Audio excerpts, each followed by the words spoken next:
નમસ્કાર મિત્રો, આપણી આ યુટ્યુબ ચેનલમાં આપ સર્વે દર્શક મિત્રોનું હાર્દિક સ્વાગત છે.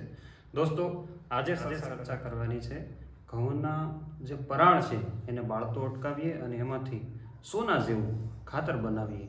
તો આ ચર્ચા કરવા માટે આપણી સાથે આપનો દોસ્ત મનીષ બંધાણીયા, કૃષિ વૈજ્ઞાનિક તરીકે કૃષિ વિજ્ઞાન કેન્દ્ર કોડીનાર ગીર સોમનાથ ખાતે ફરજ બજાવું છું. મિત્રો, મોટા ભાગે આપણે ઘઉંનું જ્યાં જ્યાં વાવેતર થયું છે ત્યાં મોટા ભાગે આપણે કમ્બાઈન હાર્વેસ્ટર એટલે કે કટર દ્વારા છે એનું કટિંગ કરાવીએ છીએ. કમ્બાઈન હાર્વેસ્ટર દ્વારા આપણે એનું હાર્વેસ્ટિંગ કરીએ છીએ, એટલે ઘઉં અલગ થઈ જાય અને પરાળ છે અલગ થઈ જાય. આ વિડીયો થોડોક લાંબો થશે કારણ કે આપણે ઘણા બધા મુદ્દા આની અંદર આવરી લેવાના છે, તો થોડું ધ્યાનથી સાંભળજો કારણ કે આ તમારા હિતની વાત છે. અને દોસ્તો, માહિતી સારી લાગે તો ચેનલને સબસ્ક્રાઈબ કરવાનું, વિડીયો સારો લાગ્યો હોય, માહિતી સારી લાગી હોય તો લાઈક કરવાનું, અન્ય લોકોને શેર કરવાનું. અને ખાસ આ વિડીયો આપણે કોઈ સ્વાર્થથી નથી, પણ પ્રદૂષણ ન થાય, પર્યાવરણને બચાવી શકાય એવા હેતુથી છે. એટલે તમામ લોકોએ આ વિડીયોની લિંક એમના વોટ્સએપ ગ્રુપના સ્ટેટસમાં રાખજો, જેથી કરીને અન્ય લોકો પણ જોઈ શકે. તો દોસ્તો, ખાસ કરીને ઘઉંનું આપણે જે વાવેતર કર્યું છે, ઘઉંનું આપણને ખૂબ સારું ઉત્પાદન મળે છે. તો એ પરાળ છે આપણા એક પરંપરા આપણા વિસ્તારની અંદર, આપણા ખેડૂતોની અંદર નક્કી થઈ ગઈ કે ઘઉં હાર્વેસ્ટિંગ થઈ જાય એટલે બપોર પછી, સવારે આપણે ઘઉં કાઢી લીધા, બપોર પછી એમાં દિવાસળી સાપી દેવાની હોય. તમારી એક દિવાસળી કેટલું નુકસાન કરે છે એ તમે વિચારતા નથી, કારણ કે આપણે આપણી ખેતીમાં આપણે સ્વાર્થ જ વિચારીએ છીએ. બપોર પછી મારું ખેતર ખાલી થઈ જાય એટલે હું ફટાફટ એને ખેડી નાખું. દોસ્તો, એમાં અસંખ્ય જીવાણુઓ મરી જાય છે, અસંખ્ય આપણને નુકસાન થાય છે. કેટલા બધા પોષક તત્વો તમે બાળી દો છો અને પછી બજારની અંદર લેવા જાઓ ત્યારે એના 1000, 2000, 5000 જેટલી કિંમત ચૂકવો છો. અને દોસ્તો, એક અગત્યની વાત કે આજ સુધી તમે તમારા ખેતરની અંદર પૂરતું દેશી ખાતર દર વર્ષે પહોંચ્યા નથી, તો શા માટે આ ઘઉંના પરાળને બાળી દો છો? તો જે લોકો અત્યારે જોઈ રહ્યા છે, એક મનની અંદર સંકલ્પ કરે કે આ પરાળ છે આ વર્ષે ન બાળે અને આપણે એનું સારામાં સારું ખાતર બનાવીએ. દોસ્તો, દેશી ખાતરનો સારો વિકલ્પ ઘઉંનું પરાળ, દેશી ખાતરનો સારો વિકલ્પ. કારણ કે ઘઉંનો રેશિયો છે, ડુંડીમાં જે દાણા બેસે છે, જેટલા દાણાનું વજન છે, સપોઝ 10 ગ્રામની ડુંડી થઈ તો નીચે પરાળનો છોડવો છે એ પણ 10 ગ્રામનો થવાનો છે. 1 વીઘામાંથી તમને 50 મણ ઘઉં પાક્યા છે તો 1 વીઘામાં 50 મણ પરાળ નીકળ્યું છે. આ કુદરતનો અને પ્રકૃતિનો નિયમ છે. તો દોસ્તો, 50 મણ ઘઉં તમે લઈને નીકળી જાવ છો અને પાછળથી દિવાસળી મારી અને આ ઘઉંને બાળી દો છો, મતલબ પરાળને બાળી દો છો, તો એ વ્યાજબી નથી. કારણ કે કુદરતે તમને જે આપ્યું છે, એ પ્રકૃતિએ તમને જે આપ્યું છે, એમાં કુદરતનું છે એટલું કુદરતને આપી દો, ને તમારું છે એટલું તમે લઈ લો, એ તમારા માટે બેસ્ટ છે. બાકીનું પર્યાવરણને પાછું આપવું જોઈએ. દોસ્તો, આપણે એની જગ્યાએ આપણી સ્વાર્થ પૂરો થયો, આપણો સ્વાર્થ પૂરો થયા પછી આપણે આપણી વસ્તુને જવા, આપણે આપણી વસ્તુને લઈ લીધી અને કુદરતની વસ્તુ છે એને બાળી દેતા હોય છે. કૃષિની અંદર જે વેસ્ટ છે એ વેસ્ટ નથી, એ ગોલ્ડ છે. કેવું ગોલ્ડ છે? Black gold. એનું તમે સારામાં સારું કમ્પોસ્ટિંગ ખાતર તૈયાર કરી શકો, પણ આપણને વિચાર આવતો નથી. આપણે ખાલી બાજુવાળાએ દિવાસળી મારી દીધી એટલે આપણે દિવાસળી મારી દેવાની છે, નહીં. તમે સમજો, જે ખેડૂત મિત્રો આવું કરી રહ્યા છે ને જે ખેડૂત મિત્રો આવું નથી કરી રહ્યા, આમાં ઘણા બધા એવા હશે કે મેં આમ કર્યું તો પીળા પડી ગયા, આમ કર્યું તો આવું થયું, એમ નહીં. તમે સારો માવજત કરતો ખેડૂત હોય એને મળો, એની પાસેથી જાણો. ઘણા બધા ખેડૂત મિત્રો છે મારા કોન્ટેક્ટની અંદર કે જે આ વસ્તુને ફોલો કરે છે. તો દોસ્તો, આજે ખાલી ચર્ચા એવી કરીએ દેશી ખાતરનો સારામાં સારો વિકલ્પ, કારણ કે અત્યાર સુધીમાં આપણે દેશી ખાતરે પહોંચી વળતા નથી. તો એની જગ્યાએ જે વિસ્તારની અંદર ઘઉંનું વાવેતર થયું છે ત્યાં જ એનું પરાળ જમીનની અંદર દાટી દઈએ અને સારામાં સારું દેશી ખાતર તૈયાર કરીએ. એનું આપણે આગળ જોશું. બીજું છે સૂક્ષ્મ જીવોનો ખોરાક છે. આ સૂક્ષ્મ જીવો તમે જમીનની અંદર ઉનાળાની અંદર તમારે કાંઈ કરવાનું, ઘણાને તો કશું કરવાનું હોતું નથી, ખેતર પડ્યું જ રહેવા દેવાનું છે, છતાં એના કરસા છે બાળી દેતા હોય છે. આવું નથી કરવાનું, કારણ કે આપણા જમીનની અંદર રહેલા બેક્ટેરિયા, એક્ટિનોમાઇસિટીસ ફૂગ, જે આપણને ફાયદાકારક ફૂગો છે, એ બચી જાય તો આવનારા સમય માટે તમને ફાયદો થશે. એ બધાને આ એનો ખોરાક છે, બરાબર, ઓર્ગેનિક મેટર, અને તો તમારું સારું ઉત્પાદન મળી શકે. હવે બજારની અંદર તમે લાવીને બહારથી બેક્ટેરિયા કેટલા નાખી શકો, એ તો અંદરથી નીકળતા હોય, અંદરથી ઉત્પન્ન થતા હોય, અળસિયા છે, તો એ બધાનો આ ખોરાક છે, તો એને બસાવવો જોઈએ. તો બાળવાનું આજ પછીથી સંકલ્પ કરો, ન બાળો, કારણ કે બાળશો તો તમે કેટલું નુકસાન થાય એનો તમને આજે મારે અહેસાસ કરાવવો છે. તમને જો લાગતું હોય તો મિત્રો, પોષક તત્વો નાશ પામે છે, કારણ કે ઘઉંની આ ડુંડીની અંદર જેટલા પોષક તત્વો છે, કારણ કે પોષક તત્વો ન હોય તો તમે ડુંડી ઘઉં ખાવાનો કોઈ મતલબ જ ન નીકળે.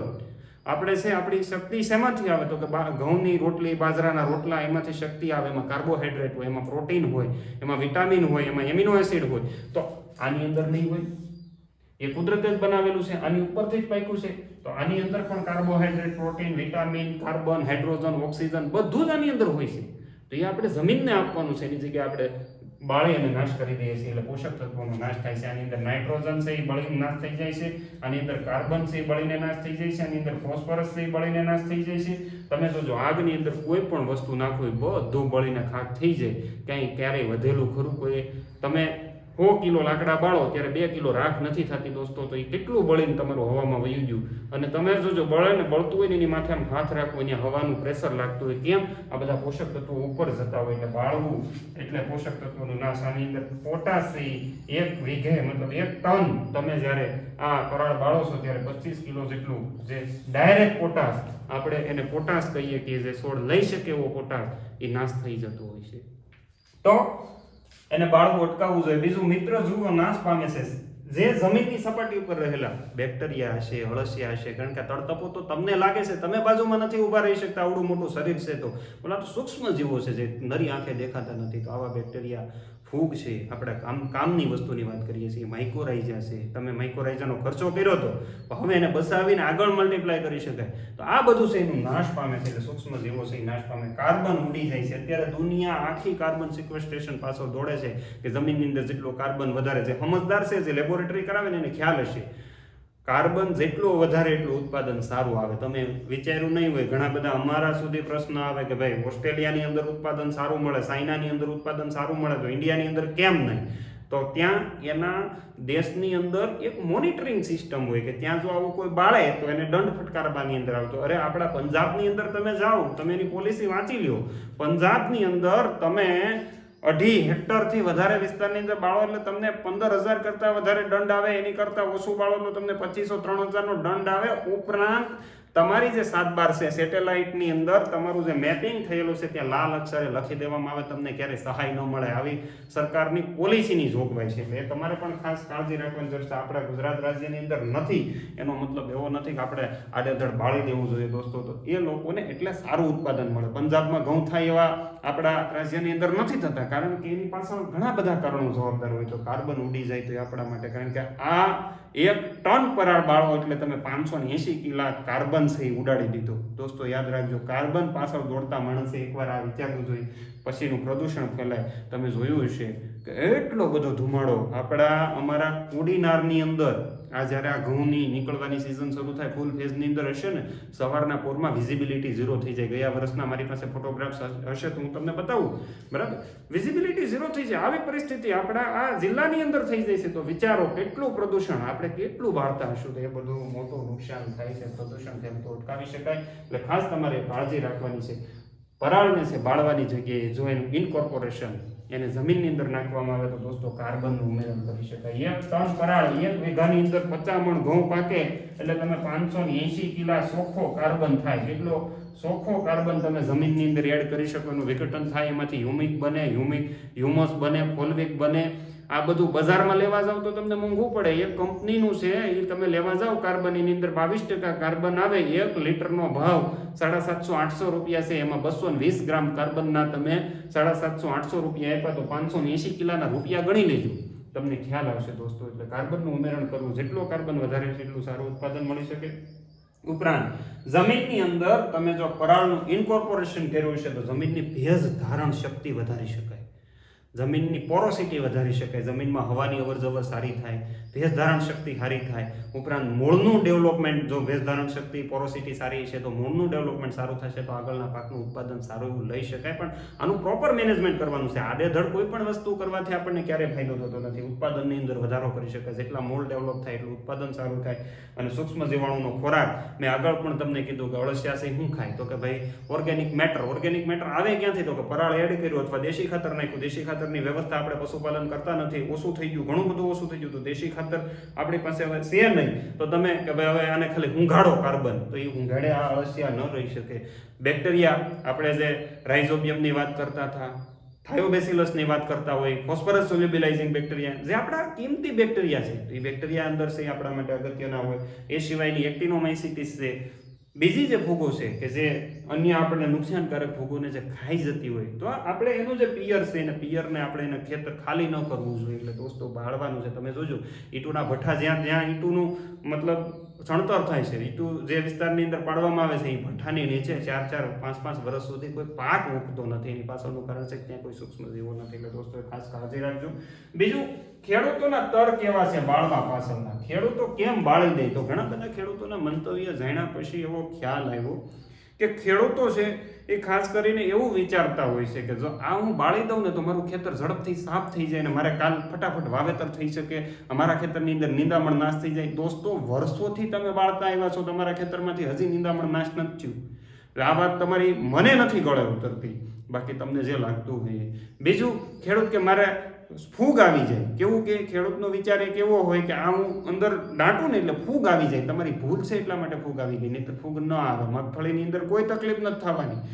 એટલે આનું વ્યવસ્થિત મેનેજમેન્ટ કરો. તો હવે આપણે મેનેજમેન્ટ ઉપર જોઈ લઈએ તો મેનેજમેન્ટ કઈ રીતના કરવાનું છે. ઘઉંના જે કરસા વિધા છે એ કરસા આપણા ખેતરમાં કમ્બાઈન હાર્વેસ્ટર હાલી ગયા પછી તમે તમારા ઘઉંના કરચા જે છે એ કરસાને તમારે વ્યવસ્થિત રીતના મેનેજ કરવાના છે. એક તો જો તમારે ઉતાવળ ન હોય પાછળ વાવેતર કરવાની તો તમે એ કરસાને એમનેમ રહેવા દો, અને તમારે ઉતાવળ હોય તો એ જે કમ્બાઈન હાર્વેસ્ટર વાળો આવ્યો છે એની સાથે ટ્રોલી વાળો આવે. એના રૂપિયા કેટલા થાય? તો કે ભાઈ એક ટ્રોલી 1 એકરમાંથી કાઢી દે 1500 રૂપિયામાં તમને સારામાં સારું આપણને વિચાર આવો કે ભાઈ પોષક તત્વો કેટલા એની અંદર હશે એનું વજન કરજો ક્યારેક, તો એ તમને 1500 રૂપિયામાં સારું ખાતર આપે કોણ?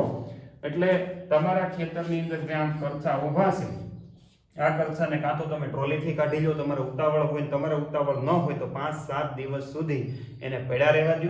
અને પછી તમે છે એની અંદર રોટાવેટર આપણે આમ ચલાવી દેવાનું છે. રોટાવેટર એવી રીતના ચલાવવાનું છે કે રોટાવેટર જમીનની અંદર 1 ઇંચ બેહવું જોઈએ. હમણાં 1-2 ખેડૂતોની સાથે મિટિંગો થઈ, મતલબ 1-2 ગામડાની અંદર ઘણા બધા ખેડૂત મિત્રો સાથે વાતચીત થતી હોય એટલે ખેડૂત એમ કે ભાઈ રોટાવેટર હાલી એટલે એટલી પણાસ તો પડવી જ જોઈએ, અમારો પગ ખૂટવો તો જોવે તો જ રોટાવેટર હાલ્યું કહેવાય.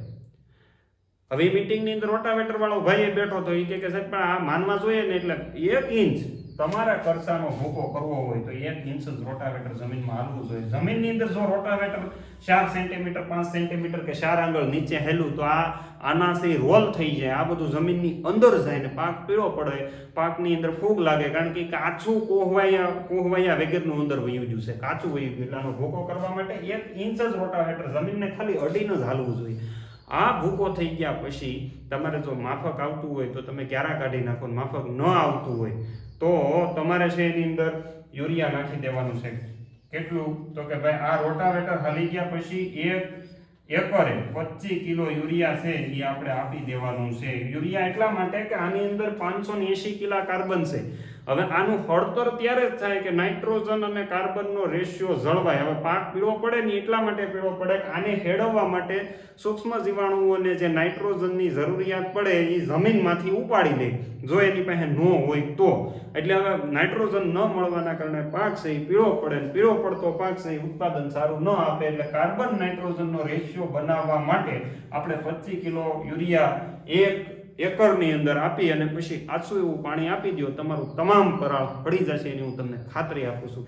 છતાં તમને એવું લાગે કે આમ મારે નથી કરવું તો તમે બીજો મુદ્દો કે ટ્રોલી કાઢી લેશો. ટ્રોલી કાઢશો તો તમને ઘણો બધો ફાયદો થશે. અને ત્રીજો મુદ્દો દોસ્તો, અત્યારે સારામાં સારા બેક્ટેરિયા પૂસા ડીકમ્પોઝર આવે છે. પૂસા ડીકમ્પોઝર 200 લીટર પાણીમાં 250 થી 500 ગ્રામનું જે પેકેટ આવે છે એને ઓગાળી 2-3 દિવસ રાખી અને ફરીથી પાછું આપણે છે પંપ દ્વારા એનો સ્પ્રે કરી દેજો. 15 દિવસમાં પરાળ તમારું પડી જાય અને તમારા મગ વાવ્યા હશે એની પાછળ કે કોઈ પણ પાક વાવ્યો હશે એનો સારામાં સારો વિકાસ પણ શરૂ કરી દે છે. એટલે પૂસા ડીકમ્પોઝર એની વિશેષ માહિતી માટે મારો કોન્ટેક્ટ કરજો, બરાબર? અથવા તો અહીંયા આપેલા નંબર ઉપર તમે વોટ્સએપ અથવા એની ઉપર કોન્ટેક્ટ કરી શકો. શક્ય હશે તો તમારા સુધી, કારણ કે અમે પણ પૂસા ડીકમ્પોઝર માટે કોન્ટેક્ટ કર્યો છે, અમને મળશે તો અમે તમારા સુધી પહોંચાડવાનો પ્રયત્ન કરશું.